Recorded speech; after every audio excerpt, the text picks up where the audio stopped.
एक बार ओम के साथ प्रारंभ करेंगे। ओ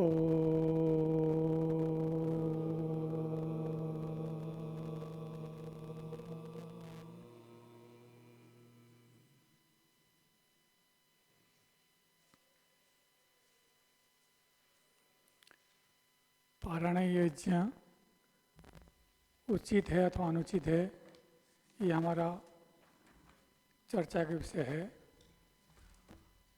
वक्ता अपना वक्तव्य रख चुके हैं।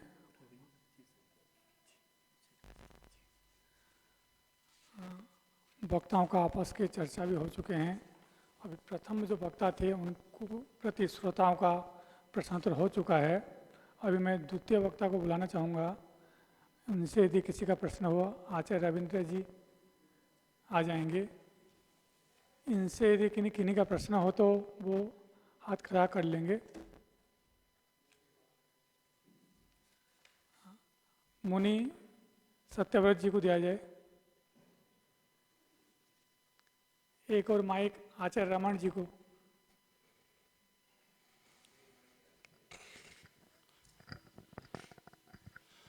ओम सभी को नमस्ते। पूज्य आचार्य जी, आपने अपने वक्तव्य में सब बोला था कि अग्निहोत्र यज्ञ नहीं है, वो होत्र है, ऐसा आपने कहा था। तो इस पे आप इस वक्तव्य पे कायम हैं या सत्यार्थ प्रकाश का प्रमाण है अग्निहोत्र को भी यज्ञ माना गया है? और विशेष रूप से अग्निहोत्र को तो देव यज्ञ के रूप में पंच महायज्ञ भी माना गया है।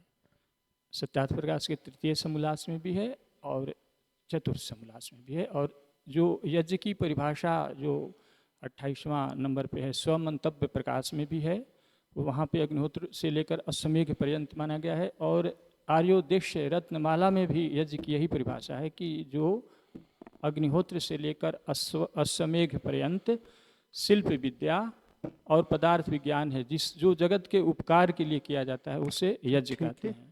प्रश्न भी बहुत लंबे की आवश्यकता नहीं, संक्षेप से भी हो जाएगा। जी, हो गया आपका? आपने केवल कात्यायन का ही प्रश्न हो गया, उत्तर दूं मैं? हाँ जी अच्छा जी। हाँ, मैंने जो बताया था वो श्रौत परंपरा के अनुसार बताया था।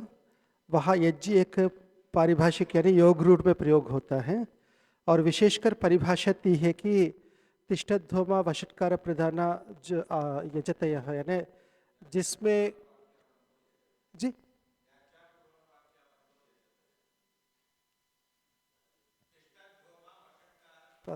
याज्ञवंत, हाँ। तो वहाँ कुल मिलाकर कुछ लक्षण है जहाँ यज धातु का प्रयोग होता है। खड़े होकर आहुति दी जाती है और वषट्कार के द्वारा आहुति दी जाती है, जिसमें याज्ञ और पुराण वाक्य ये दोनों होते हैं। सारा ये लक्षण जहाँ है वो यज धातु का प्रयोग होता है। जहाँ उपविशद धूमा स्वाहा कर प्रदान इत्यादि, जहाँ बैठकर आहुति दी जाती है और स्वाहा शब्द से आहुति दी जाती है, वो हु धातु का प्रयोग होता है। तो उस दृष्टि से मैंने कहा था एक योग रूढ़ि के रूप में ये यज धातु और हु धातु का एक व्यवस्था है प्रयोग करने का।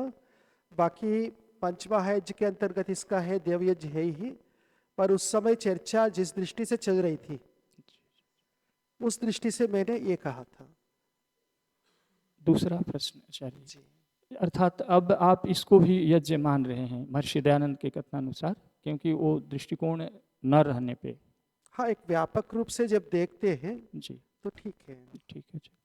दूसरा प्रश्न, आपने ये जैसे बताया था कि ये जो अग्निहोत्र है इसका फल वो नहीं है। आपने बताया था कि शतपथ ब्राह्मण या कहीं बताए थे कि वहाँ पे है कि वो एक 10 राजा के चक्रवर्ती राजा के पुण्य होता है। मतलब मैं कुछ उदाहरण समझाने के लिए बताया था।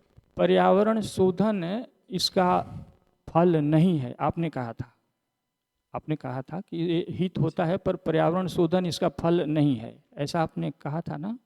उसका मुख्य फल नहीं है ये कहा था, उसका अच्छा। मुख्य फल स्वर्ग है। जी। परंतु सत्यार्थ प्रकाश के चतुर्थ समोल्लास में महर्षि ने इसको फल बताया है। मैं पढ़ देता हूँ महर्षि का कथन। महर्षि ने ये पर्यावरण शोधन को भी और अन्य जो हैं उनको फल बताया है।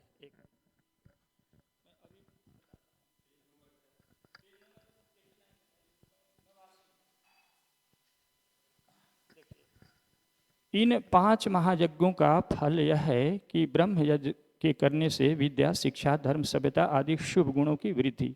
अग्निहोत्र फल, ऊपर फल दिया गया, अग्निहोत्र से वायु, वृष्टि, जल की शुद्धि होकर वृष्टि द्वारा संसार को सुख प्राप्त होना, अर्थात शुद्ध वायु का श्वास, स्पर्श, खान पान से आरोग्य, बुद्धि, बल, पराक्रम बढ़ के धर्म, अर्थ, काम और मोक्ष का अनुष्ठान पूरा होना। जैसे कि पूज्य स्वामी रीतस्पति जी भी कह रहे हैं कि इससे मोक्ष कैसे होता है, परंपरा से तो होता ही है, मानेंगे, महर्षि का प्रमाण भी है। तो महर्षि ने ये वायु, जल, वृष्टि की पर्यावरण शोधन यानी इसका भी फल माना है इसको महर्षि ने। हो गया प्रश्न? जी। इसको मैंने फल होने से मना नहीं किया, पर मुख्य फल नहीं है ये कह रहा हूँ। और ये भी कहा था मैंने प्रातः का उस समय जब मैंने बात रखी थी, महर्षि के समय में दैवी प्रवृत्ति वाले ना के बराबर थे, सब असुरी प्रवृत्ति वाले थे, जिसके लिए प्रत्यक्ष लाभ दिखाना आवश्यक था, जो स्वामी जी ने दिखाया है। ये नहीं है ऐसा है नहीं, क्योंकि यज्ञ होता क्या देव पूजा है।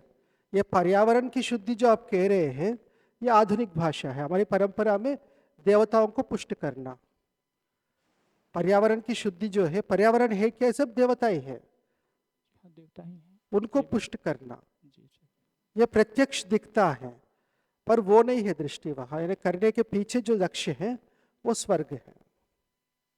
यानी ये जो जी आचार्य जी, यानी अब ये इसमें ये इनको भी फल के अंदर आप समाहित कर रहे हैं, जैसा कि महर्षि ने मैंने ये कहा था कि ये बहुत छोटा चीज है, बहुत बड़ा पीछे छुपा हुआ है, ये है मेरा कथन। और ठीक है, धर्म, अर्थ, काम और मोक्ष को भी महर्षि ने इसमें समाहित किया है। वो तो आपने स्वीकार किया ही है कि परंपरा से है। परंपरा से जी। आचार्य रमण जी। ओम। आचार्य जी, पारायण यज्ञ में जो वायु शुद्धि आदि होगी तो उससे पुण्य बनेगा, और पुण्य से फिर सुख विशेष होगा, तो वो स्वर्ग और जो अग्निहोत्र आदि जो विधान के द्वारा जो स्वर्ग की उत्पत्ति होगी, उन दोनों में क्या भेद रहेगा? दोनों में क्या भेद पूछ रहे? हाँ जी, वो स्वर्ग में क्या भेद रहेगा? हाँ, यूँ कह सकता हूँ कि पर्यावरण शुद्धि आदि से जो पुण्य फल होता है, उससे जो उसका जो फल है वो आपको उत्तम साधन उपलब्ध होंगे, क्योंकि आपने कुछ परोपकार अच्छा किया तो आपके पास अच्छे साधन आएंगे, भौतिक साधन। और जो शास्त्रों में जो स्वर्ग बताया है, वहाँ अपने मानसिक स्तर ऊंचा होना और बड़े विद्वान और उस प्रकार के श्रेष्ठ लोगों के बीच में आपका वास होगा। पहले वाले पक्ष में वो नहीं है, केवल आपको अच्छे साधन उपलब्ध होंगे। जी, तो ये जो मानसिक स्तर आदि उच्चत अवस्था प्राप्त होगी, जिसको आप स्वर्ग बता रहे, तो इसका कारण इतना ही है कि ये विधान है, इस कारण ऐसा मिल रहा है, या कुछ कर्म में भेद है? क्या कारण है उस भेद में? फल के भेद में क्या कारण बनेगा? नहीं, विधान ही उस प्रकार किया गया और साथ में उसको समझते हुए करने का शास्त्रों में विधान है, बिना समझे करने का नहीं है। बिना समझे करेंगे तो भी फल मिलेगा, पर वो अल्प रहेगा। महाभाष्य में भी ये बात आई है, योगनिष्ठो में न यजते यो चैनम एवं वेद। तो मानसिक पवित्रता का या जो भी मतलब उसको स्मरण करके जब बता रहे जी, उसका पुण्य कर्माशय बनेगा और फिर फल मिलेगा, इस प्रकार आप कह रहे? मानसिक भाव जो होंगे जी, उनका पुण्य बनेगा और फिर वो फल देगा, मानसिक उच्च अवस्थाएं प्राप्त होगी। जी हाँ। और बाकी कर्म जो है वो तो कुछ विशेष उसमें भेद नहीं है, बाहर की जो क्रियाएं हैं उसके कारण कुछ फल में भेद नहीं आ रहा, मतलब मन के कारण ही भेद आ रहा है। हाँ, यदि अग्निहोत्र ही कर रहे हैं, एक तो समझते हुए और एक ना समझते हुए, दोनों में तो उतना ही भेद आएगा। आप पारायणज का कह रहे हैं? हाँ, पारायण। हाँ जी, हो सकते पारायणज में ज्यादा हो, अग्निहोत्र में उतने द्रव्यों का प्रयोग नहीं होता है। पारायणज में काफी घी आदि का प्रयोग होता है, तो उस दृष्टि से उससे ज्यादा लाभ मिलता हो। जी। और जी, पारायण यज्ञ को आप आर्ष मानते हैं या अनार्ष? मुझे पता ही नहीं होता क्या है। जो भी हो रहा है अभी जो हो रहा है, जिसकी पे चर्चा चल रही, वो तो स्पष्ट है कि अनार्ष है। तो अनार्ष और आप उसको लाभ वाला भी मानते हैं, मतलब हानिकारक भी नहीं है, तो अनार्ष वस्तु। नहीं, जो अभी हो रहा है जी। मैं उसकी व्याख्या करूं।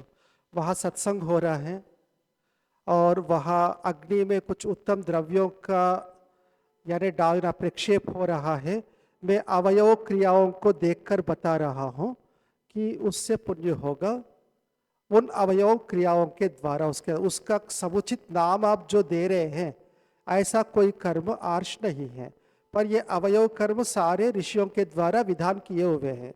ऋषियों ने सत्संग का भी विधान किया है और अग्नि में सुगंधित द्रव्यों को डालने का भी विधान किया है, वेद पाठ करने का भी विधान किया। सब ऋषियों के विधान के अनुसार है।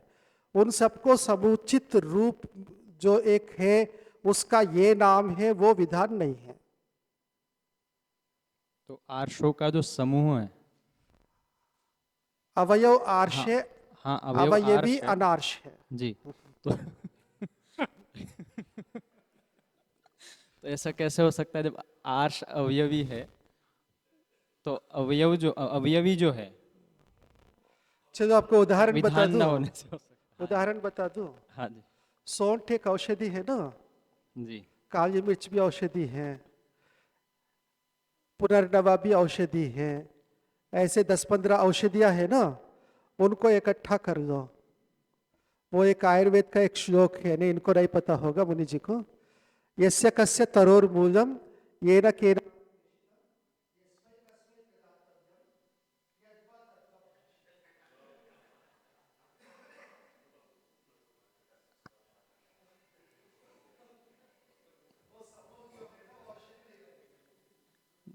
जी, ये उदाहरण वैषम्य हो जाएगा, क्योंकि यहाँ पर जो है जो उदाहरण आप दे रहे वहाँ तो हानिकारक स्थिति बता रहे, मतलब अनेक औषधियों को मिलाकर। अनेक उपयोगी औषधियों का उदाहरण दोबारा एक बार बोल दीजिए। अनेक औषधि जड़ी बूटियां हैं, अपने आप में सब औषधियां हैं। उनको बेडंग यूं कुछ मिला के कुछ आपकी वटी बना दे, वो औषधि नहीं कहा जाएगा। अनुपात विशिष्ट कुछ या तो चरक आदि में अथवा कुछ बहुत अनुभवी वैद्यों की जो अपनी योग है उसके अनुसार बनावे, तभी वो औषधि होंगे। भले अलग अलग उसके अवयव सारे जड़ी बूटी है ही, औषधि है अपने आप में। जी, औषधियों का अनुपात आदि या अलग अलग प्रकार से मिलाने से यदि हानि होती तब तो हम उसको औषधि नहीं कहेंगे। यदि उन सबको मिलाने पर लाभ हो रहा है तो उसको हम औषधि ही कहेंगे। इसी प्रकार यहाँ पर जितने भी अवयव आर्ष के मिलाकर जो लाभी आप बता रहे हैं, तो वो आर्षी हो गया, फिर तो वो अनार्ष कैसे हो जाएगा? दो बातें अलग है। आर्ष होना अनार्ष होना एक अलग विषय है, लाभ होना ना होना अलग विषय है। ठीक है। उदाहरण में तो आपने लाभ के आधार पर उसको अनौषधि औषधि सिद्ध किए थे। मैं समझा नहीं क्या पूछा। उदाहरण में आपने औषधि नहीं है, उसका लाभ के आधार पर ही औषधि नहीं, है। लाभ हानि के विषय में आपसे चर्चा अच्छी सी हो गई। जितना लाभ है वो भी मैंने बताया था, जो हानियां संभावित है वो भी मैंने बताया था। जी। जो हानियां है उसकी भी मैंने चर्चा की है। केवल लाभ है ऐसा मैं नहीं कह रहा हूं। जी जी जी, ठीक है, धन्यवाद। आचार्य आनंद प्रसाद जी को। ओम। गुरुदेव मुझे बुलाया हूँ। ओम। मैं ये कह रहा था आचार्य जी आपसे कि एक गौण संन्यास बीच में चला था कि भाई संप्रज्ञात समाधि में लिया जाता है तो संप्रज्ञात नहीं लग रही तो गौण ले लेते। ऐसे गौण यज्ञ नहीं हो जाएगा ये वाला? भाई मुख्य यज्ञ नहीं मान पा रहे हैं, मान लीजिए आप कह रहे हैं कि पूरा आर्ष में हम इसको नहीं ला पा रहे हैं पारायण, तो जब आप गौण संन्यास दे सकते हैं तो गौण यज्ञ भी कर सकते हैं पारायण के रूप में। नहीं, पहली बात यह है कि मुझे उस पक्ष के रूप में ना देखे कि मैं इसको कुल्हाड़ी लेके खंडन कर रहा हूं। मैंने इसकी हानि लाभ दोनों गिनाया है। इसमें क्या आर्ष इसको नहीं है, ये आपका कहना है। आर्ष नहीं है। साथ में मेरी आशंका है ये ज्यादा प्रचलित होने पर वास्तविक जो यज्ञ है उनको हम प्रचलन में लाने का प्रयास करेंगे तो ये विरोध करेंगे। और ऐसा एक घटना हुई थी कुरुक्षेत्र में, उस इलाका में, जो मैंने सुबह उसका संकेत किया था।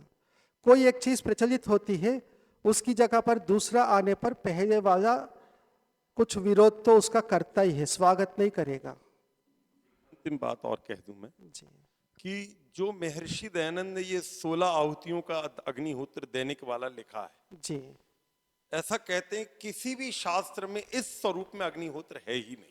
क्यों नहीं है? संस्कार विधि में है, सत्यार्थ प्रकाशन है। नहीं, ये तो महर्षि दयानंद के ग्रंथ हो तो गए उनको ना, प्राचीन शास्त्र शास्त्रों में हाँ, प्राचीन शास्त्रों में नहीं है। कहीं भी नहीं है। नहीं है। जिन लोगों ने शास्त्र पढ़े, मैंने तो इतने नहीं पढ़े, नहीं पूरे है। प्रातिशाख्य में, पूरे ग्रंथों में कहीं पर भी नहीं है। ऋषि दयानंद जैसा ग्रंथ ऐसा जैसा इन्होंने अग्निहोत्र बताया, जैसे विधान है वैसा नहीं है। तो इस ढंग से मान लीजिए कि पारायण यज्ञ का एक प्रयास है। हाँ बिल्कुल, कोई महर्षि दयानंद आ जाए विधान करे, हम कोई यहाँ खड़ा होगा ही नहीं। बस ये है कि महर्षि दयानंद जी आ जाए विधान करे, कोई खड़ा नहीं होगा। आचार्य आनंद प्रकाश जी को आगे कोई और पूछने वाले हैं? जी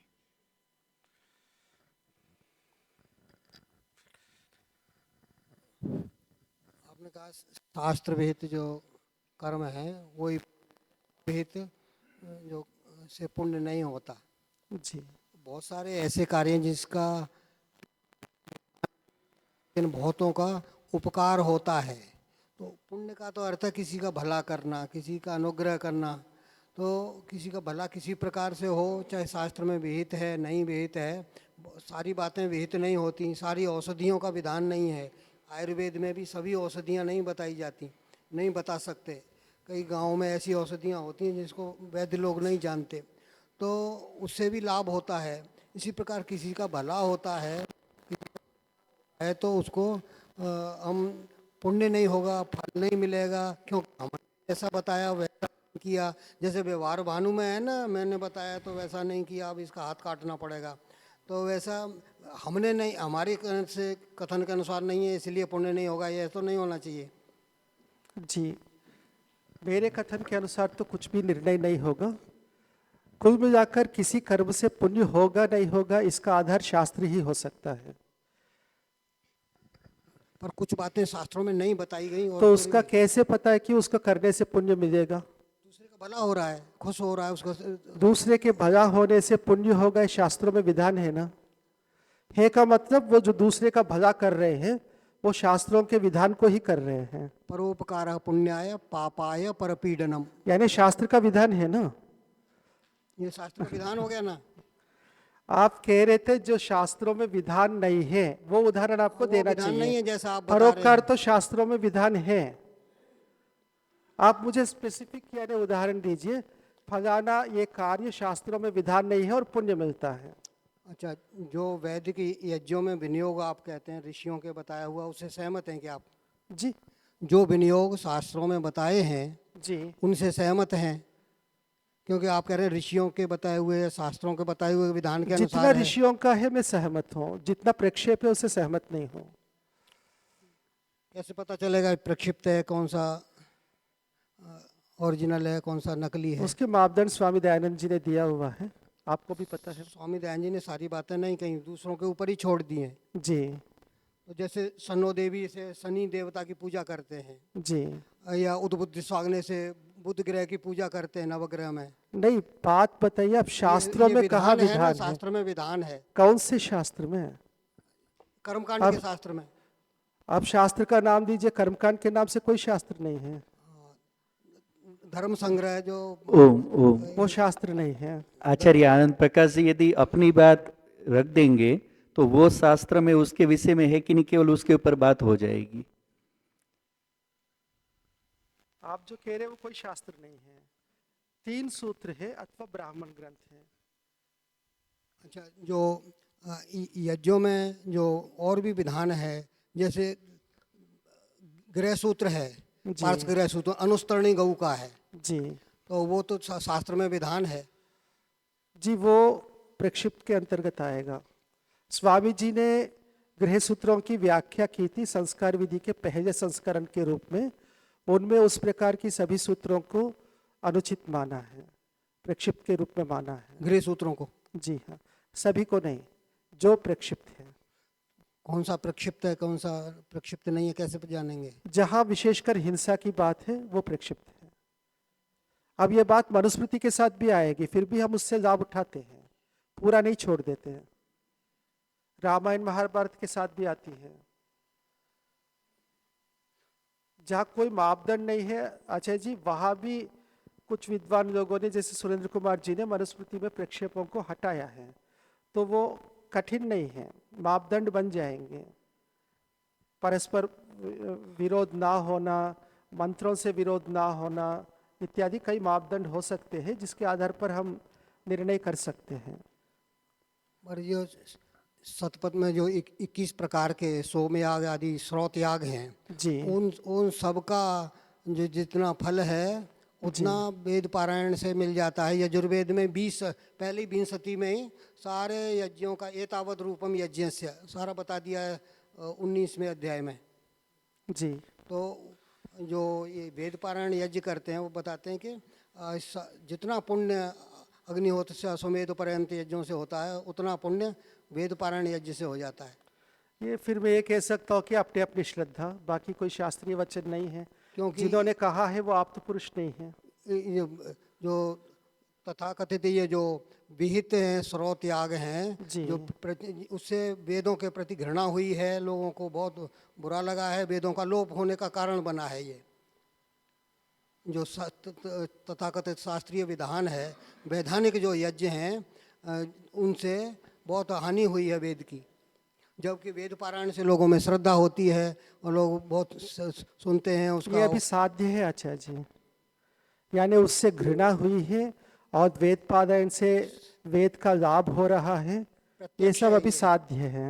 जो पशु बलि है वेद पारायण यज्ञ की बात मैं कहूँ, यदि मैं कहीं होऊंगा तो मुझे कान बंद करना पड़ता है, हाँ कर ली, पर क्योंकि वो उच्चारण इतना गड़बड़ होता है जो करने वाले हैं, जो मेरे बस की नहीं होती सुनना। हजारों साल चला ये जो तथाकथित वैधानिक यज्ञ, तो उसके कारण से यदि कोई व्यक्ति विधान को गलत तरीके से चलाया है, वो दोष प्रयोक्ता का है, शास्त्र का नहीं है। उन पर उत्तर भी नहीं बना उनके पंडितों से, तो भी वो प्रयोक्ता का दोष है, शास्त्र का दोष नहीं है। आप शास्त्र को कैसे दोष देंगे? शास्त्र में ही लिखा हुआ है ना, सतपथ ब्राह्मण आपको प्रामाणिक उसका मानते तो हैं। मैंने उत्तर दिया था आचार्य जी, मैं बार बार फिर वही कहूंगा, उसका उत्तर मैं दे चुका हूँ। ब्राह्मण ग्रंथ हैं जिनको हम प्रामाणिक मानते हैं, 4 ब्राह्मण ग्रंथों को। मैं इससे प्रामाणिक मान रहा हूँ क्योंकि स्वामी दयानंद जी उसको प्रामाणिक मानते हैं। अपने यजुर्वेद भाष्य में जगह जगह कहते हैं अयम मंत्र शतपथे व्याख्यातः, जगह जगह कहते हैं, हर मंत्र के साथ ये बात आती है। हाँ, तो उसकी बात को प्रामाणिक मान करके उसमें जो हिंसा का विधान है। आचार्य जी इनका तो जवाब वो दे चुके हैं, बार बार वही के प्रक्षिप्त है उनकी दृष्टि में। वो नहीं दिया, भद्रकाम जी से पूछा था, उन्होंने गोलमोल कर दिया। मैं आचार्य भद्रकाम जी की बात नहीं, अभी आचार्य रविंद्र जी जवाब नहीं, दे या चुके तो हैं। फिर आपको जो पसंद है वो मैं बोलूं तभी आपको उत्तर दिया ऐसा लगे, तब तो नहीं, मैं विवश ये हूं। आचार्य जी का आप प्रश्न आप बदल सकते हैं आचार्य जी, आप इसका जवाब तो आचार्य जी कई बार दे चुके हैं आचार्य रविंद्र जी। प्रसंग तो अभी चला है ना। नहीं, ये प्रक्षिप्त है, वो बोल चुके हैं। मैंने कई बार कहा वो प्रक्षिप्त है, उनको स्वामी दयानंद जी तो कहते सतपथे व्याख्याता, अर्थात प्रामाणिक मान के कह रहे हैं ना। नहीं, वो आचार्य जी कह चुके हैं, सब कुछ प्रक्षिप्त नहीं मान रहे हैं, कुछ प्रामाणिक उनको बोलने दो ना। वो बोल चुके हैं आचार्य जी, नहीं बोले, बोल मैं चुके बोला हैं जी। था, अब शंका मैंने दोबारा आ रही बोला है तो था दोबारा जितने बता दो। प्रक्षिप्त थे उसको हम नहीं आचार्य मानते, जी जो यदि आप बाकी हम उसका मानते। कोई प्रमाण दे दे, वो प्रक्षिप्त है नहीं, केवल उसी पे ही बात हो जाए, सारे पे करने की जगह आप जिसको प्रमाण के रूप में रखना चाह रहे वही बात बता दीजिए। जैसे आपने सुबह भी पूछा था भद्रकाम जी से, आचार्य जी से, कि जो अग्निष्टोम में जो पशु के अंतर्गत उसकी अवयव अलग अलग वो बांटे जाते इत्यादि, वे सब प्रक्षिप्त हैं। धन्यवाद। प्रक्षिप्त है अथवा व्याख्यांतर है, दोनों में से कोई एक, पर उस प्रकार उसका स्वरूप नहीं है। अध्यक्ष महोदय भी श्रोता के रूप में कुछ पूछना चाहते हैं। आचार्य जी, अभी आचार्य रमन जी ने एक प्रश्न जो पूछा था आपसे कि भाई पर्यावरण शुद्धि आदि का जो फल पुण्य है उससे भी हमें स्वर्ग रूप में जो प्राप्ति होती है, तो आपने वहाँ पे बताया कि भाई एक तो ये साधनों का जो मिलना दूसरा है बुद्धि आदि विशेष जो मिलना। जी। तो क्या स्वर्ग के 2 भाग करके देखा जाए इसमें? नहीं, स्वर्ग बहुत क्या प्रकार का बुद्धि हो इसमें, क्षमा चाहता हूँ, जैसे जाति आयु भोग हम मानते हैं कर्म का फल, जी। तो भोग के अंतर्गत ये सारा उसमें नहीं ले लिया जाएगा उसके फल के रूप में? इसमें भोग के अंतर्गत ये हो सकता है, जाति अलग है। जाति जो है ना, वैसे व्याकरण आदि के अनुसार ब्राह्मण आदि भी जाति माने जाते हैं। ये वर्ण जो है ना, ये भी जाति माने जाते हैं, यानी उस प्रकार की योग्यता वाला व्यक्ति बनकर उत्पन्न होना। वो मेरा मुख्य प्रश्न भोग के ऊपर था, जो भोग आपने में 2 मैंने विभाग करके स्वीकार बात किया करी। था कि हो सकता है अग्निहोत्र की अपेक्षा पारायण यज्ञ में ज्यादा भोग मिले, क्योंकि वह द्रव्यों का ज्यादा प्रयोग होता है। ये तो मैंने कहा था। तो उसके अंतर्गत बुद्धि आदि भी उत्तम मिलना हो नहीं जाएगा? नहीं नहीं, बुद्धि आदि भोग के अंदर मैं नहीं ले रहा हूँ। बाहर की जो साधन है वो ले रहा हूँ, जो अपने भौतिक संपत्ति है जी। उसको मैं भोग के अंदर ले रहा हूँ। तो बुद्धि को किसके अंतर्गत गिनेंगे आचार्य? वो मैं जाति के अंतर्गत ले रहा हूँ। उत्तम बुद्धि मिलना, मध्यम बुद्धि मिलना आदि जाति जी, के अंतर्गत जी नहीं। हाँ। पर मनुष्य में हो भी तो सकता है अलग अलग दृष्टियां हो वहां परिभाषा करने का, जी। पर मेरा वो अभिप्राय था। यदि भोग के अंदर माने तो फिर मुझे व्याख्या करना पड़ेगा कि भोग में ये वाला इससे, वो वाला उससे, उस प्रकार से। जी। एक प्रश्न अपने मुनि जी का जो था कि सत्य प्रकाश में जो मिलता है हमें प्रमाण कि वातावरण की शुद्धि आदि से हमें धर्मर्थ का मोक्ष आदि जो उसके फल के रूप में भी प्राप्त होते, परिणाम के रूप में वातावरण की शुद्धि आदि है, जी। उसका फल हमें धर्मर्थ का मोक्ष के रूप में प्राप्त होता है। तो आपने जो पहले बात प्रतिपादित की थी कि स्वर्ग नहीं मिलता, पुण्य मिलता है इससे, स्वर्ग जब नहीं आपने मिलता। अपना मंतव्य रखा था तो आपका ये कहना था कि पारायण यज्ञ आदि पारायण से यज्ञ पुण्य से, मिलता है जी हाँ, पर स्वर्ग नहीं मिलता है। जी हाँ। जबकि यहाँ पे जो स्वर्ग मिलने का कारण है वो वातावरण की शुद्धि आदि भी बताया जा रहा है, जो कि पारायण यज्ञ से भी होगा। यज्ञ से ये देखिए, ये दोनों विधान विधेय की समस्या है। अग्निहोत्र से पर्यावरण की शुद्धि और उसके द्वारा धर्मार्थ काम मोक्ष की सिद्धि, ये बताया। अग्निहोत्र से होने वाले, यानी मूल जो है ना, पर्यावरण शुद्धि नहीं है, मूल अग्निहोत्र है। परिणाम तो ये आ रहा है, उससे ही वो फल मिल रहा है। नहीं नहीं, पर्यावरण शुद्धि के कारण ये मिलता है, ये कथन नहीं है। अग्निहोत्र से ये मिलता है, बीच में पर्यावरण शुद्धि भी बीच में है, पर केवल पर्यावरण शुद्धि से ये सारे धर्मार्थ काम मोक्ष सिद्ध होंगे ऐसा वह कथन नहीं है। ठीक। मुनि सत्यजीत जी। ओ, एक तो आचार्य जी आपने जो इस यज्ञ में दोष बताया वो झूठ का बताया, जी असत्य का, और उससे वो पाप लगेगा उसका। जी। तो जो झूठ बोलना है वो तो जो दूसरा अग्निहोत्र है उसके संदर्भ में भी देखा जा सकता है कि ये तो झूठ बोलने वाले के ऊपर है। यदि वो झूठ ना बोले पारायण यज्ञ में, जिसको आपने झूठ के रूप में कहा, तो फिर उसमें कोई दोष नहीं रहेगा आपकी दृष्टि में? यदि झूठ नहीं बोले तो कोई दोष नहीं है। कोई दोष नहीं है। दूसरा जो आपने बताया कि आपको जो आशंका है कि यदि पारायण यज्ञ होगा तो जो हमारे शास्त्रीय यज्ञ हैं उनकी उपेक्षा होगी, ये पुनः स्थापना में बाधा आएगी। जी। और उसके लिए आपने आचार्य वेदव्रत जी वाले सोमयाग का दृष्टांत दिया।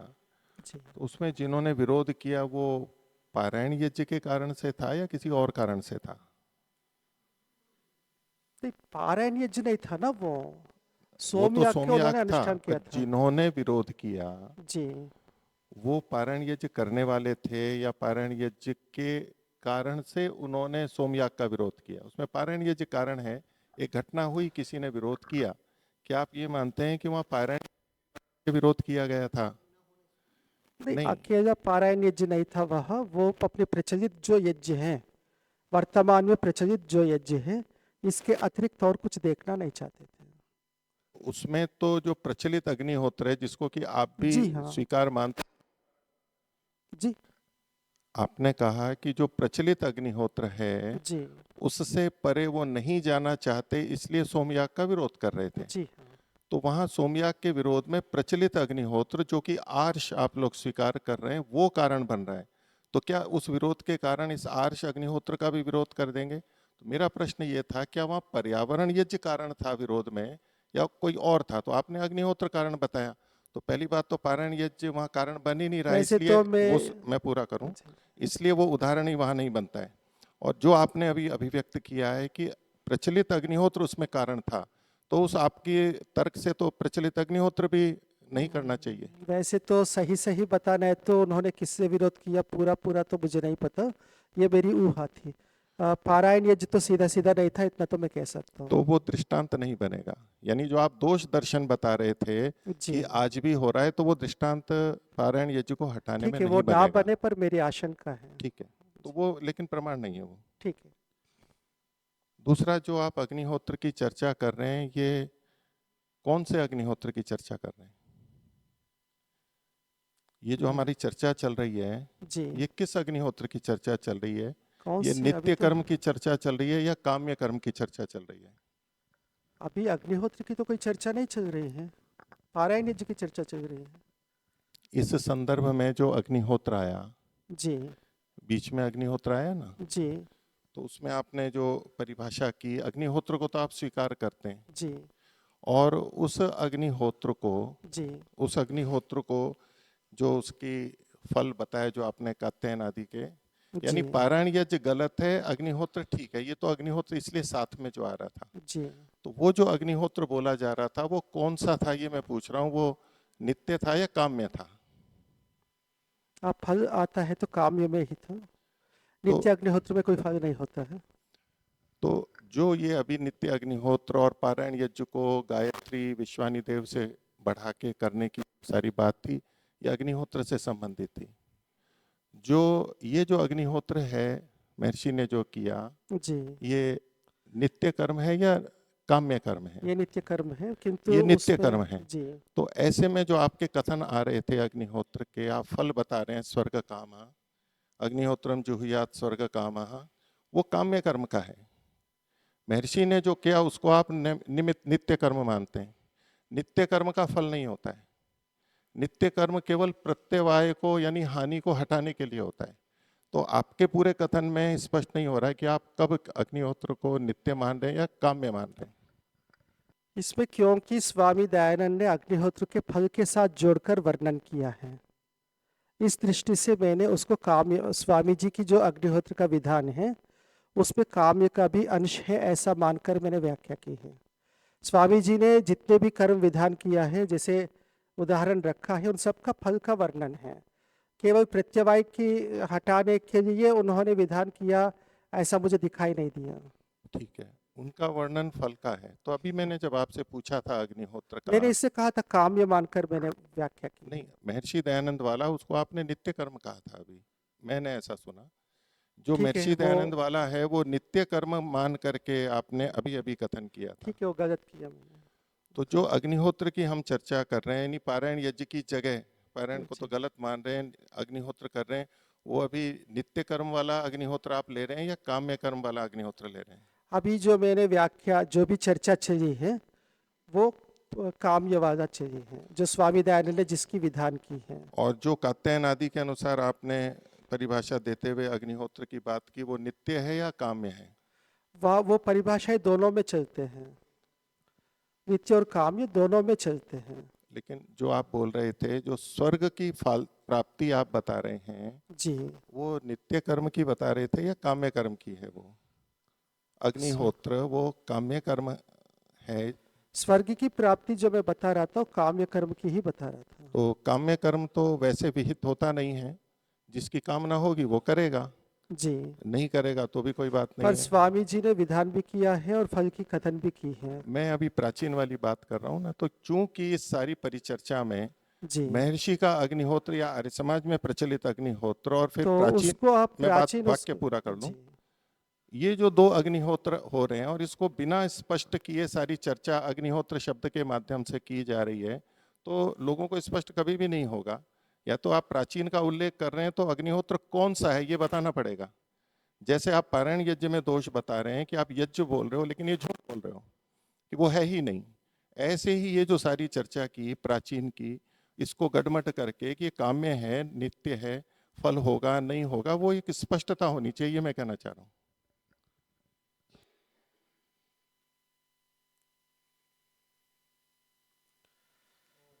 ठीक है, यानी मेरे स्वामी जी का जो भी विधान है उसी को आधार बनाकर चर्चा की और उसको मैंने वो लक्षण जो प्राचीन वाले हैं वो भी लगाया। हो सकता है स्वामी जी के यहाँ नहीं लगता, ऐसा आपको ऐसा लगता हो, पर स्वामी जी ने प्राचीन उन सब परंपराओं को स्वीकार करते हुए ही आगे बढ़ा है, तो इसी दृष्टि से मैंने उनको यहाँ लगाया है। इसमें जो फल कथन है, पर्यावरण शुद्धि आदि, जी उसके साथ साथ जो महर्षि लिखते हैं कि प्रातःकाल जो दुर्गंध हुई उसकी निवृत्ति इससे हुई, जी या सायंकाल किया तो दिन की निवृत्ति हुई, तो जी। ये जो कथन हो रहा है ये प्रत्यवाय भी है, फल भी है, दोनों का कथन है। उनका दोनों का कथन है। जी। ये वाला जो कथन है ये प्रत्यवाय का, यानी वो उसको नित्य कर्म के रूप में भी देख रहे हैं, और उसका विधान भी जो कर रहे हैं वो नित्य कर्म के रूप में कर रहे हैं कि प्रातः सायं करना चाहिए। काम्य कर्म का कभी ऐसा विधान नहीं होता कि ये आपको इस समय करना चाहिए, इस समय करना चाहिए, वो व्यक्ति की कामना पर निर्भर करता है।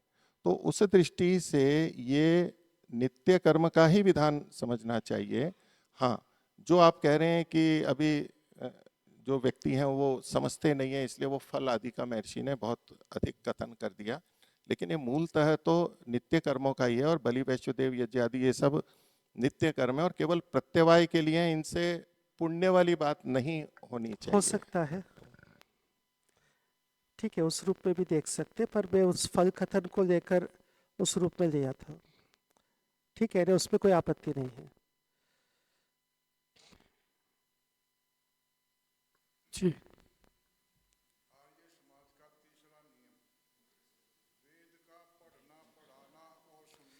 माइक थोड़ा सा। वेद का आर्य समाज का तीसरा नियम, वेद का पढ़ना पढ़ाना और सुनना सुनाना सब आर्यों का परम धर्म है। इससे तो ये वेद पारायण यज्ञ में परम धर्म का पालन हो रहा है, और ये तो जो पर्यावरण की शुद्धि, ये तो सब बाई प्रोडक्ट, जैसे दूध से घी अलग होता है, लस्सी का लाभ अलग मिलता है, तो पर्यावरण की शुद्धि तो लस्सी के लाभ जैसी मिल रही है।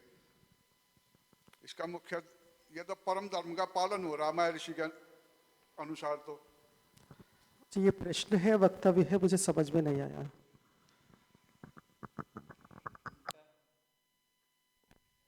उनका कहना है जो अपने आर्य समाज के नियम में बताया, वेद का प्रश्न पढ़ना है या वक्तव्य है?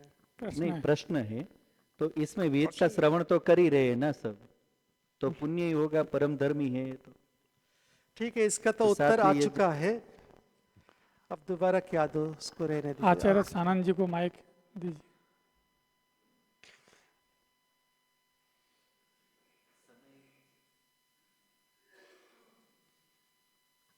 ओ आचार्य जी, वेद पारायण से कौन कौन से पाप लगेंगे करने और करवाने वालों को?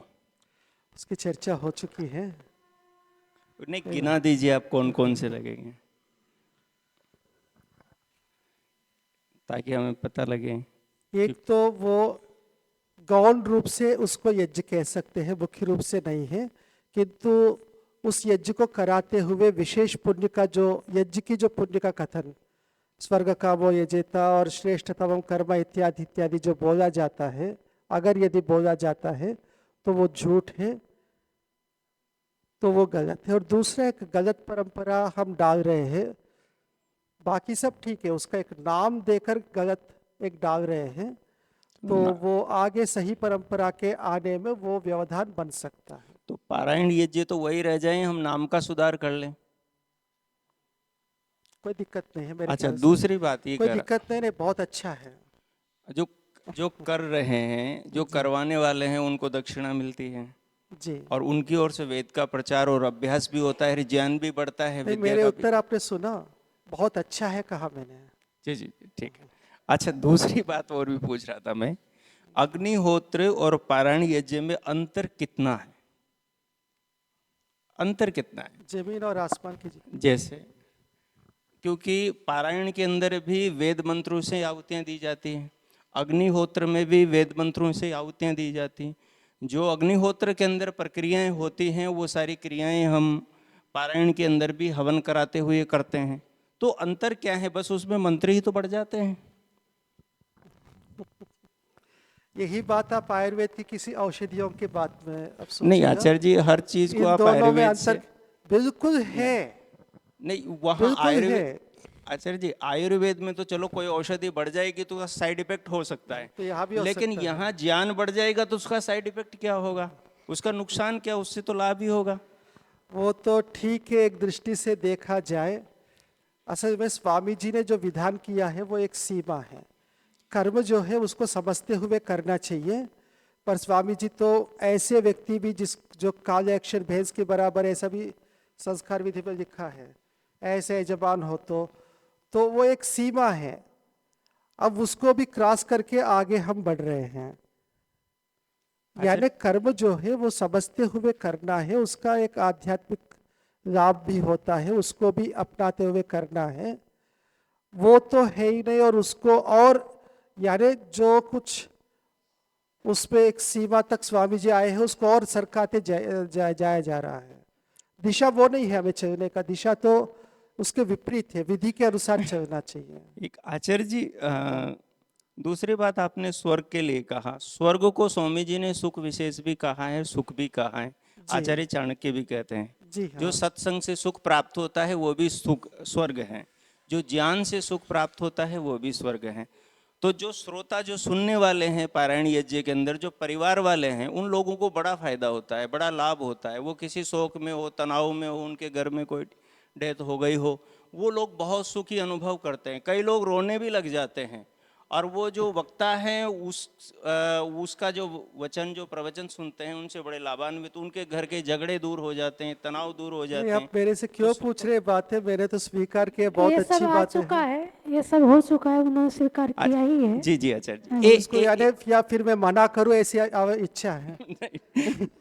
आचार्य जी, एक आपने कहा था कि पारायण के अंदर इतना अशुद्ध उच्चारण होता है कि मेरा तो सुनने का मन भी नहीं करता, वहाँ बैठने का भी। तो ये तो सामान्य यज्ञ में भी यदि जिसका शुद्ध उच्चारण नहीं है वो वहाँ पर भी वैसा करेगा, वहाँ तो पर भी ऐसे ही होता है मेरे मन में। लेकिन वहाँ यदि उच्चारण करने वाले शुद्ध हो तो फिर तो आप बैठेंगे, पारायण में भी बैठेंगे, वो भी आपको अच्छा लगेगा। बैठने में क्या है, बैठ के वेद मंत्र सुनने में मुझे कोई आपत्ति है ही नहीं। लेकिन आपने पहले कहा कि पारायण से पाप लगेगा, पीछे आप कह चुके हैं।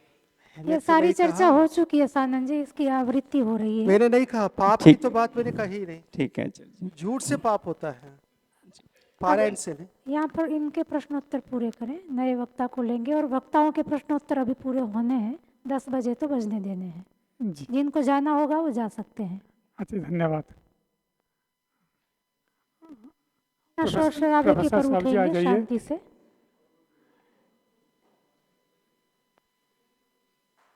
इनसे जिनका प्रश्न हो वो हाथ खड़ा करेंगे। जी, वो अंतिम भ्राता जी हैं, उनको दीजिए माइक, पीछे जो हैं।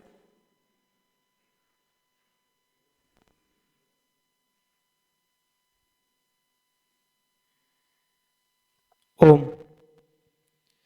सभी को सादर नमस्ते जी। महर्षि स्वामी दयानंद सरस्वती जी ने आर्योद्देश्य रत्नमाला में यज्ञ के मुख्य रूप से 2 प्रयोजन गिनाए हैं, वेद मंत्रों की रक्षा और वातावरण की शुद्धि। तो जब हम पारायण यज्ञ करते हैं तो यहाँ दोनों प्रयोजन तो यहाँ भी सिद्ध हो रहे हैं, तो उससे हानि क्या है?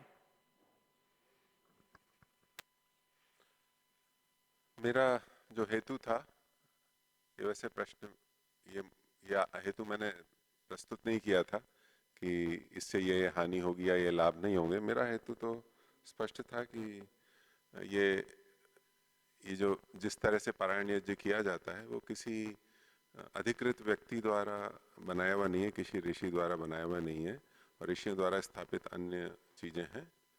उस कारण से मेरा इसमें असहमति है। बाकी तो पर्यावरण की शुद्धि के लिए तो मंत्र बोलना भी आवश्यक नहीं है, तो अलग अलग क्रियाएं भी कर सकते हैं, रोबोट भी लगा सकते हैं, तो मेरे ख्याल से आपको आपत्ति नहीं होगी क्योंकि महर्षि का जो उद्देश्य बार बार बताया जा रहा है मुख्यता से कि पर्यावरण की शुद्धि, तो वो तो वैसे भी हो जाएगा,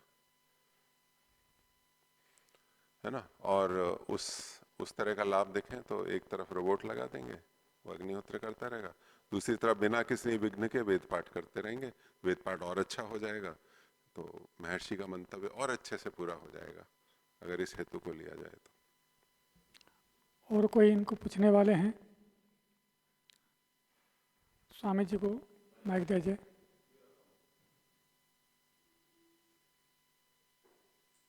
मेरी बात थोड़ा मिलकर भी है, थोड़ा हटकर भी है।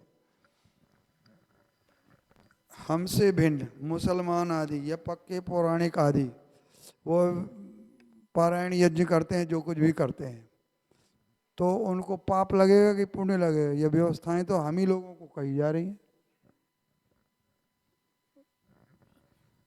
ये अपना विषय नहीं है, मेरी विषय से जानकारी बाहर में पौराणिक लोग क्या पारायण यज्ञ करते हैं मेरे है नहीं, तो इसलिए मैं इसका उत्तर नहीं दे पाऊंगा। करते हो तो क्या करेंगे?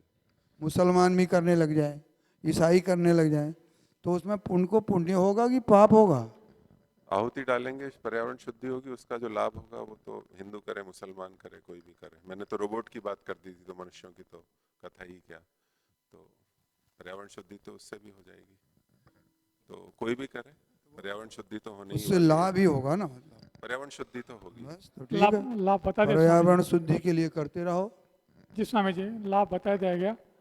एक ऑनलाइन प्रश्न है, हट गए जी, मुनि जी को माइक दिया जाए।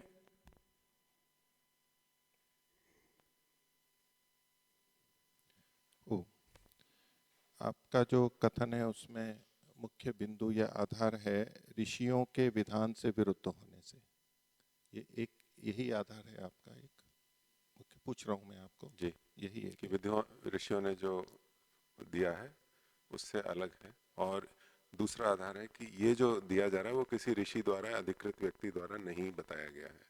हाँ जी, तो ये तो सभी स्वीकार कर ही रहे हैं कि ऋषियों ने किसी ने इसका विधान नहीं किया है।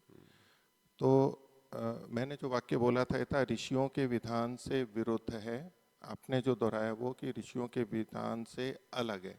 तो मेरा प्रश्न यही था, आप विरुद्ध कहना चाहते हैं या भिन्न अलग कहना चाहते हैं?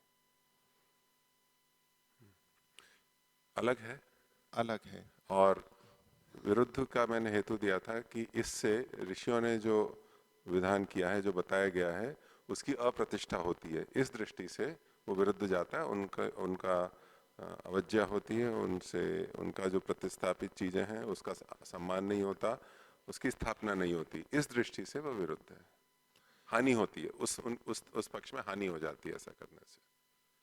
हाँ, तो ये नित्य कर्मों की दृष्टि से आपका कथन है। काम्य कर्म तो जिसकी इच्छा होगी वो करते हैं, उसमें कोई ऋषियों का विरोध नहीं होता, नैमित्तिक में भी नहीं। तो नित्य कर्मों से संबंधित ही आप विरोध का बात है कि नहीं? काम्य कर्मों को भी परिभाषित किया है, उसकी प्रक्रिया बताई गई है, उन्होंने विचार पूर्वक किया है। यहाँ पारायण यज्ञ में ऐसी कोई प्रक्रिया दिखती नहीं है, कोई विधान दिखता नहीं है। हाँ, नहीं, प्रक्रिया की बात अलग है। जो हम कह रहे हैं कि ऋषियों के विधान से ये विरुद्ध है, तो अलग है, भिन्न है, वहाँ तक तो ठीक बात है। जो आप विरुद्ध कह रहे हैं जिसमें कि ऋषियों के कर्म उपेक्षित हो जाएंगे, तो ऋषियों ने सब यज्ञों का विधान ऐसा तो नहीं किया कि प्रत्येक को करना चाहिए, इच्छा पे छोड़ा हुआ है। तो जो इच्छा पे छोड़ा हुआ है जो भाग, उसको कोई नहीं करता है तो कोई बात नहीं है, उसमें ऋषियों का विरोध नहीं या तो नहीं कहा जाता है जी। उन्होंने खुद ने ही स्वेच्छा से, जो काम्य कर्म से अधिकांश कर्म काम्य हैं, तो जिसको करना है करेगा, नहीं करना है, इसको ऋषियों का विरोध नहीं कहा जाता है कि आज वो प्राचीन बहुत सारे यज्ञ प्रचलित नहीं है तो इसको ऋषियों का विरोध नहीं कहते, इच्छा पे है, स्वतंत्रता है इसमें जी। तो अब ये ऋषियों से भिन्न है, केवल ऋषियों ने जो बातें बताई हैं के अंतर्गत से कुछ बातें लेकर के यदि किसी ने बना लिया, हमारी दृष्टि से हम कहें कि वो ऋषि तो नहीं थे, लेकिन जितना जानते थे हमारे कुछ पूर्व के विद्वान, उन्होंने भी इन सब को देख करके और उसमें से कुछ कुछ बातें ले करके और ये पारायण यज्ञ की तरह से कर दिया। तो जो चीज़ें वहाँ से ली गई वो विरुद्ध किस रीति से है, यानी विपरीत पड़ रही हो, जो हमारे प्राचीन कर्मकांड के विपरीत पड़ रही हो, उसमें वो बिंदु कौन से आप देखते हैं? तो एक तो इसमें किस विधि से किया जाता है वो है ही नहीं, वो प्रस्तुत ही नहीं है। तो ये कहना है कि कुछ लोगों ने विधि की है, ऐसा ऐसा करो, वो ना आज तक तो लिखने में दिखा ना प्रचलित में किया, सब अपनी अपनी तरह से करते हैं। तो या तो प्रस्तुत किया जाए कि हम ऐसा कर रहे हैं, तब ये कहा जाएगा कि उनके अनुकूल है कि नहीं है। अभी तो ये कहना भी संभव नहीं है कि उनके अनुकूल है। तो जरा बताएं कि क्या पद्धति से कर रहे हैं, क्या प्रस्ताव है, वो तो कुछ है ही नहीं सामने। देखिए, ये पारायण यज्ञ का विषय चल रहा है, तो जो भी बोल रहा है चाहे पक्ष में या विपक्ष में, उस पारायण यज्ञ की कुछ विधि को समझ करके ही यहाँ बोल रहा है। यदि कोई वक्ता ये कहे कि मेरे को पता ही नहीं है कि पारायण यज्ञ क्या होता है, क्या विधि है, और फिर उसका विरोध करें, तो कुछ तो ज्ञान है आपको कि पारायण यज्ञ है, और पारायण यज्ञ कहने से कुछ ना कुछ ज्ञान तो आपको हो ही रहा है जी। तो वो जो ज्ञान आपको हो रहा है, जो कि सब पारायण यज्ञों में है, अब कुछ कुछ भिन्नता जहाँ भी होती है वो तो दैनिक अग्निहोत्र में भी सब जगह प्रचलित है, लेकिन पारायण यज्ञ कहने से एक समान बुद्धि हम सबके मन में है कि उसमें वेद मंत्रों का लगातार, यानी पूरा वेद बोला जा रहा है और उसमें अंत में स्वाहा से आहुति दी जा रही है, ये जगह विद्यमान है। तो इसी को पारायण यज्ञ कह रहे हैं। वो भी ऐसा विधान नहीं है कि प्रत्येक को करना चाहिए, जब जिसकी भावना होती है वो करते हैं, बलात् कुछ नहीं होता है। तो उस रूप में यही स्वरूप है उसका, और ये तो सबको प्रकट है ही। तो इसलिए उसका स्वरूप बताने के लिए विधिवत कोई शास्त्र बना हो, कहा हो, ऐसा तो नहीं कह सकते। तो केवल इस आधार पे कि उसकी कोई विधि कहीं नहीं लिखी गई, कोई कहाँ विधान है वो बताओ, तब हम कुछ उत्तर देंगे। अगर ऐसा नहीं है तो यहाँ चर्चा में सम्मिलित नहीं होना चाहिए था कि भाई हमें पता ही नहीं है तो क्या बोलेंगे उसके बारे में। मुझे ये पता है हाँ, कि तो कोई विधान विधि है नहीं और सब अपनी अपनी तरह से कर रहे हैं। नहीं, उसमें जितने भी पारायण यज्ञ हैं उसमें कुछ समानता है जिसके कारण से आप उन सबको पारायण यज्ञ कह रहे हो। अर्थात आप ये कह रहे हैं कि सबकी विधि अलग अलग है, ये आपको पता है, लेकिन इसके बाद भी आप उन सबको पारायण यज्ञ नाम दे रहे हैं। तो वो कौन से तत्व हैं जिनके कारण आप सबको पारायण यज्ञ नाम दे रहे हैं? वो समानता क्या है? वो समानता ये कि वहाँ पारायण यज्ञ लिखा रहता है, केवल लिखा रहता है जी, और उसको पारायण यज्ञ के नाम से प्रचारित किया जाता है, इतना पता हाँ, है। और वहाँ होता, ये समानता है। अच्छा, एक तो ये लिखे हुए की समानता है, लेकिन वहाँ जो होता है उसमें कोई समानता है जिसके कारण उन लोगों ने सबको पारायण यज्ञ नाम दिया है? अग्नि का अग्न्याधान करते हैं, जलाते हैं, आहुतियाँ देते हैं, हव्य द्रव्य होता है, मंत्र पाठ करते हैं, वो सब होता है। वो सब होता है। ये सब तो ऋषिकृत ग्रंथों में भी, दूसरे यज्ञों में भी होता है। अग्नि होती है, मंत्र होते हैं, आहुति, जो आपने नाम गिनाए वो सबके सब तो प्राचीन ऋषियों के में भी हैं। जी, उस आधार पे कोई सही या गलत नहीं हो जाता किसी एक भाग को लेने से। उदाहरण के लिए पानी पीना प्रावधान है, पानी पीना चाहिए। पानी भोजन के पहले भी पिया जा सकता है, बीच में भी, अंत में भी। किसी को रोग हो जहाँ पानी का निषेध है वहाँ भी पीना। तो पानी पीने मात्र से वो क्रिया अच्छी हो जाएगी ऐसा अर्थ लगाना संभव नहीं है। वो पूरा प्रकरण, पूरा व्यवस्था देखनी होगी। इसलिए मैं कह रहा हूँ कि प्रस्तुत हो कि हाँ ये है, तब हम उस पर चर्चा कर सकते हैं कि ये पूर्ण है और ये सही रीति से की जा रही है। अभी तो ऐसा कथन भी मुश्किल है। हाँ, मैं अच्छे के अर्थ में नहीं बोल रहा था, मैं ये कह रहा था कि आप जो उसमें दोष देख रहे हैं वो दोष किसमें देख रहे हैं? पारायण यज्ञ के जो लक्षण आपने बोले कि वहाँ पर अग्नि है, मंत्र है और आहुति है, ये तो इतना देखने से तो कोई पारायण यज्ञ नहीं कहा जाता। ये तो दैनिक अग्निहोत्र में भी होता है और उसको कोई पारायण यज्ञ नहीं कहता है।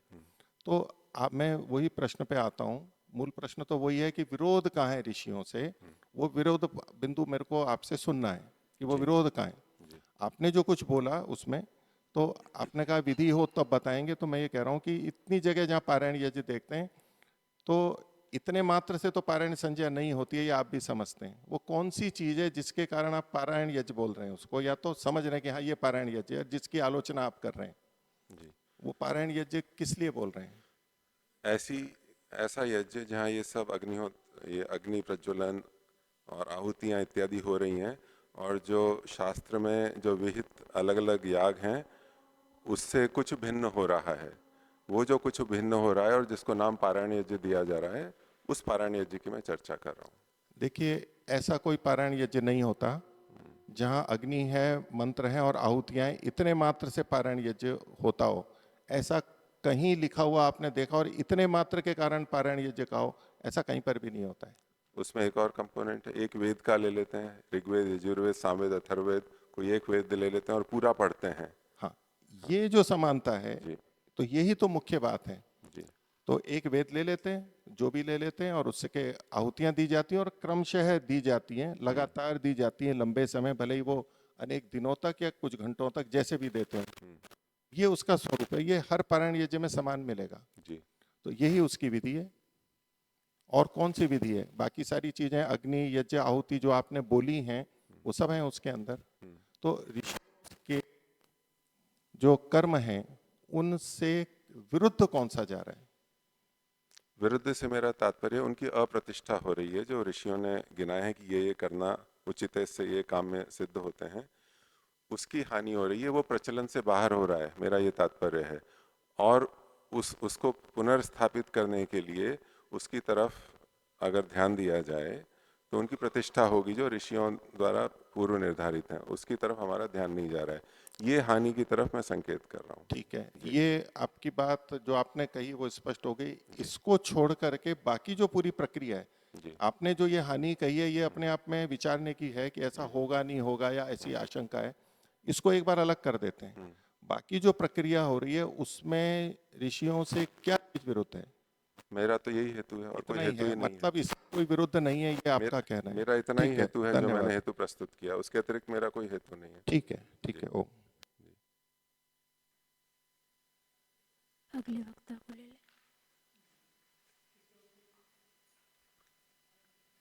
एक प्रश्न ही ले लो केवल जी। एक, उसके बाद फिर वक्ता आगे। जी। माता रितमा जी को माइक। रितमा जी को माइक, ये वाला माइक दे दो, माइक दे दो। ये प्रश्न नहीं है, अगला वक्ता। जी, आप चलिए, धन्यवाद। आचार्य शिवनाथ जी। नहीं नहीं नहीं, क्योंकि अपना समय, क्योंकि ये समापन हमको करना है कल, तो इसमें भी तीन ही प्रश्न लेंगे, शिवनाथ जी में भी, उससे ज़्यादा प्रश्न हम नहीं लेंगे। आरंभ के 3 प्रश्न। इनको आप पूछ सकते हैं जो प्रश्न है। इनको तो उनके ही प्रश्न पूछने हैं, दूसरे वक्ता के प्रश्न इनको नहीं पूछने हैं। जी। इनके जो वक्तव्य में किसी को प्रश्न हो वो ही पूछने हैं। आरंभ के केवल 3 ही प्रश्न हम लेंगे। इनसे किन्हीं को कोई प्रश्न हो तो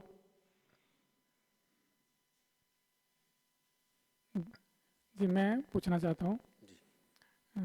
जो महर्षि जी ने लिखे हैं, आचार्य कर्मी जी बोले थे कि लाख लाख आहुति देने वाला भी जो प्रकरण है वो कौन सा यज्ञ होगा आपके अनुसार?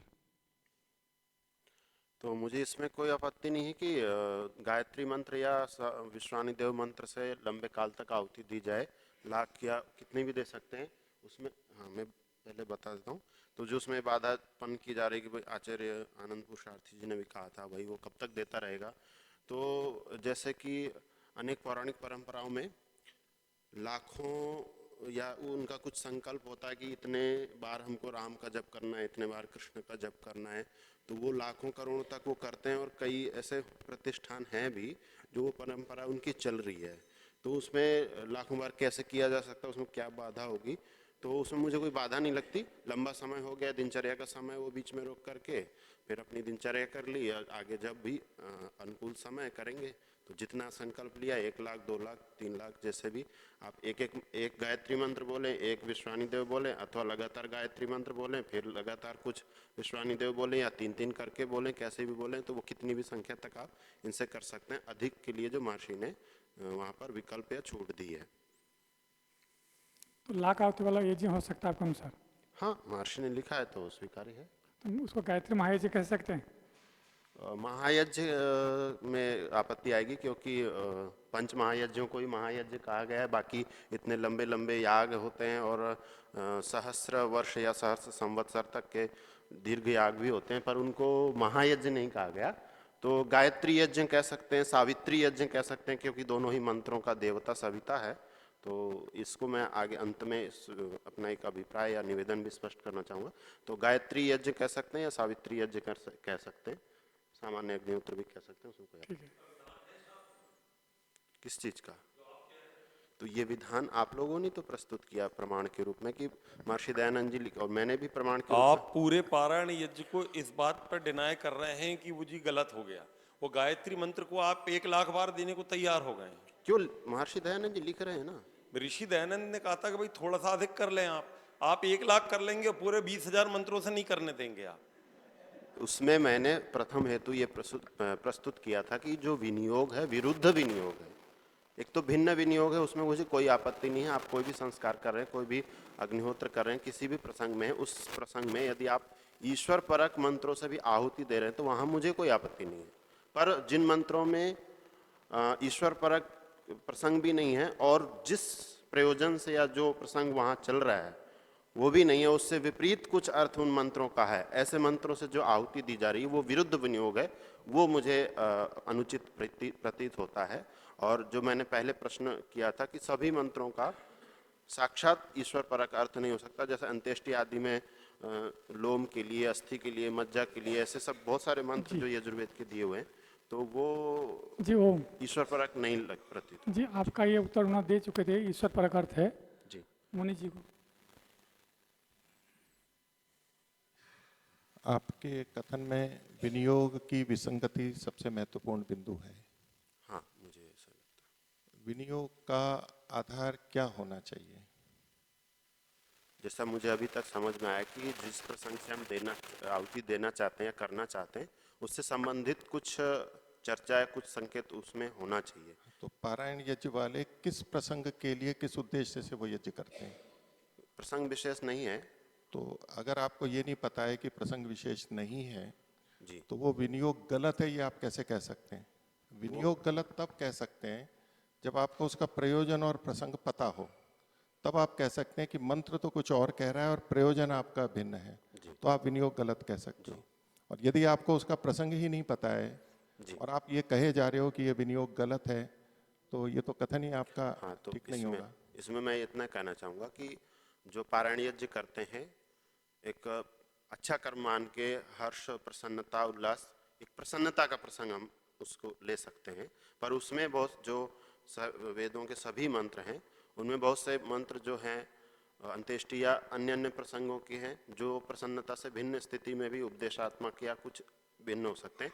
तो प्रसन्नता में कई शोक वाले भी बातें आएंगी या उससे भिन्न भी, विरुद्ध भी आएंगी। उस दृष्टि से मैं विरुद्ध विनियोग मान रहा हूँ। देखिए, एक केवल आपका कहना है कि पारायण यज्ञ प्रसन्नता के लिए करते हैं।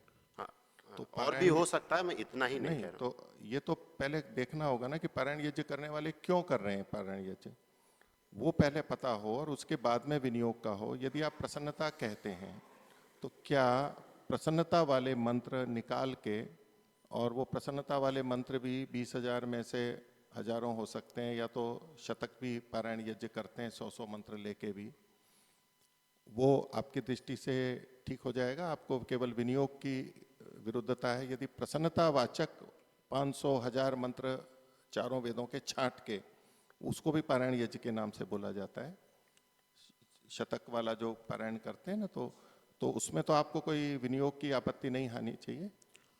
इसमें मैं और विचार करके उत्तर दूंगा तो अच्छा होगा। परंतु अभी तक मैंने जो सोचा है कि 100-200 जो भी मंत्र लेते हैं तो ईश्वर की स्तुति के लिए उस तरह से कहा जाए तो उसमें विशेष आपत्ति नहीं होनी चाहिए। लेकिन अंतिम मैं अभी नहीं कहता, और विचार करके इसमें उत्तर। नहीं, आपने तो सीमा गायत्री मंत्र और विश्वानी देव ही निर्धारित कर रखी थी। इसमें भी आपका विनियोग ठीक होने से उसके अतिरिक्त भी आप स्वीकार कर रहे हैं ना, अतिरिक्त हो सकता है, अतिरिक्त हो सकता है। अच्छा, पारायण यज्ञ को केवल प्रसन्नता के लिए कोई करता हो, इतने लोग करते हैं, कराते हैं, केवल प्रसन्नता के लिए तो नहीं बोलते हैं। तो उसमें एक जो महर्षि दयानंद ने बात रखी कि पर्यावरण की शुद्धि, सुगंध इत्यादि जो भूतों के लिए, वो एक पक्ष प्रबल रहता है। और दूसरा, ये बार बार इतनी देर से बोल रहे हैं वेद की रक्षा, मंत्रों का उच्चारण, परंपरा की रक्षा, बीच बीच में मंत्रों का अर्थ, व्याख्या। वैसे तो हम वेद देखते नहीं, कम से कम वेद को करते हैं। ये कितनी बार बोला गया है। तो जब पारायण यज्ञ करने वालों का उद्देश्य ही ये है, साथ में पर्यावरण शुद्धि के अतिरिक्त उद्देश्य कि हम वेद की रक्षा करना चाहते हैं, हम वेद के संपर्क में रहना चाहते हैं, इसी उद्देश्य से कर रहे हैं, तो उसमें वेद के समस्त मंत्रों का प्रयोग या विनियोग कहाँ आपत्तिजनक है? वो उनके उद्देश्य के अनुकूल है। विनियोग विरुद्ध कैसे हो गया वो? क्योंकि तत्संबंधी क्रिया या कर्म वहां नहीं हो रहा है। और नहीं, तत्संबंधी नहीं, लक्ष्य कहाँ है? तत्संबंधी क्रिया का जो मंत्र बोला जाता है वो सारी की सारी क्रियाएं वहां पर होती हैं क्या? जो आप जिन यज्ञों को ठीक मानते हैं, वहां जिस जिस मंत्र को बोला जाता है वो क्रिया वहां होती है क्या? जहां आप उचित विनियोग मानते हैं वहां भी वो सारी क्रियाएं कहाँ होती हैं? इसलिए ये आधार, अब आपने ये हेतु बदल करके बोला है। जब लक्ष्य वेद की रक्षा ही है, जिनका आवृत्ति ही है और उसमें उनको अच्छा लगता है, इसलिए वो कर रहे हैं, बस वो पूरा हो रहा है, उसमें समस्त वेद तो आएगा ही। अब उसमें से आप कुछ मंत्र हटा देंगे तो उनका तो प्रयोजन ठीक नहीं होगा, उनका प्रयोजन नहीं होगा। यदि आप कुछ मंत्र हटा देंगे तो उनकी इच्छा के विपरीत जाएंगे, तो वो तो पूरा बोलेंगे। अब आप दूसरे हेतु पे आ गए कि मंत्र में जो है वो क्रिया वहां पर नहीं हो रही है, तो जो अन्य यज्ञ हैं उसमें आप बता सकेंगे कि वहां जितने मंत्र हैं वो सारी की सारी क्रियाएं वहां पर होती हैं? कोई भी एक यज्ञ बता सकते हैं आप जब जितने मंत्र बोले गए उन सबकी क्रिया हो रही हो? ऐसा कहीं होता ही नहीं है। तो ये बाध्यता इसी पे क्यों लगा रहे हैं? पिछले सारों पे लगा दें इस हेतु से, तो सारे व्यर्थ हो जाएंगे। जो जो मंत्र में लिखा है वो सारी की सारी क्रियाएं वहां होनी चाहिए, जैसा जैसा लिखा है वैसा वैसा होना चाहिए। जब आप वो सज्जनता, जैसा मन में, जैसा वाणी में, कर्म में, ये जो सारी बातें आ रही हैं, तो ऐसा तो कहीं भी नहीं देखा जा रहा है। तो इसको आप आधार कैसे बनाएंगे? तो विनियोग वाला जो है, तो ठीक है, आपने अब तो अपना उत्तर दे दिया, मेरा प्रश्न पूरा हो गया। ओम। एक मैं पूछना चाह रहा था, महर्षि दयानंद जी, हो गया, समय 10 बज रहे हैं जी। और कल श्रोताओं के मंतव्य और उसके ऊपर वक्ताओं की टिप्पणी, ये कल का कार्यक्रम रहेगा जी। इस सत्र को यहीं विराम देते हैं। कल श्रोताओं का विचार, उसके बाद निर्णय का जो प्रक्रिया होगा वो होगा। अब एक बार ओम और 3 बार शांति के साथ